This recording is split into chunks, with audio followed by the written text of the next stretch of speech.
Welcome back. You made it through another day, but not without catching my eye. Tonight, I've got a story that'll sink its claws into your mind and refuse to let go. So lock your doors, dim the lights, and listen closely. Because some nightmares are real. And this one comes straight from the monster's mouth. If you're brave enough to stay in the dark with me, go ahead and like the video, leave a comment with your last breath, and hit subscribe so I know where to find you next.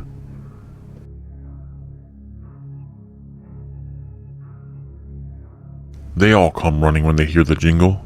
That sound, that sweet, sick little tune rolling down sun-bleached streets and graveled roads. Kids spill out of houses like ants chasing sugar. Moms wave with crumble bills.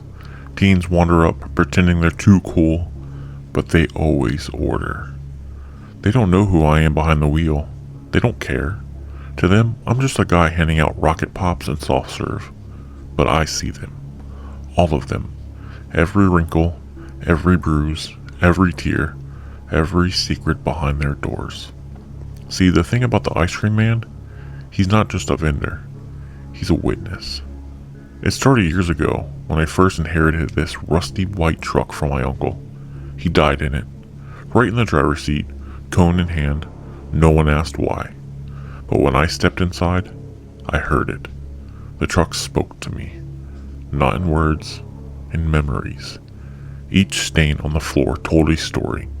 Each sticky handprint had a name.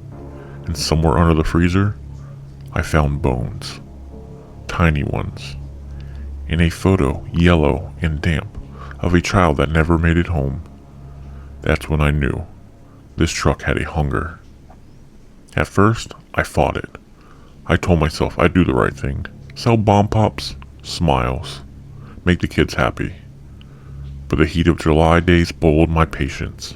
The screaming brats, the entitled parents, the ones who never pay in full, the ones who laughed when I dropped a cone, the ones who asked if I was too old to be doing this. You think clowns snap? Try driving a sauna on wheels for 14 hours while kids spit at your bumper. I'd snap too. The first was simple. Little Trevor, always poking around the truck. I'd offer him a new flavor. Nightshade Swirl. Tasted like berries. Smelled like sleep. He didn't wake up. But that was just the beginning. The truck rewarded me. The jingle played louder. The freezer ran colder. No matter how much I handed out, I never ran out of stock. I started creating flavors they couldn't resist. Blood orange bliss, laced with antifreeze. Coffin crunch, made with ground up tranquilizers and ground glass. Final breath fudge, my personal recipe. I wrapped them all in shiny new labels. Kids screamed for them. Parents didn't ask what was inside. They never do. Until one of them started foaming at the mouth. Too late. I drive a little further each summer now. Different towns, different kids, different names to forget. But they always run to the sound. They never question the man behind the wheel. They just chase the music, like moths to a freezer burnt flame. One more thing. If you ever hear the jingle playing after dark, lock your doors. Because that's not a truck looking to sell you sweets. That's me, looking for the next name on the list, and I don't take cash anymore.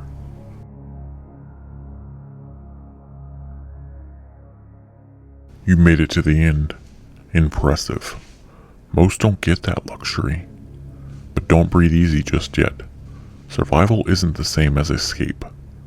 I remember faces, and yours is burned into my mind now.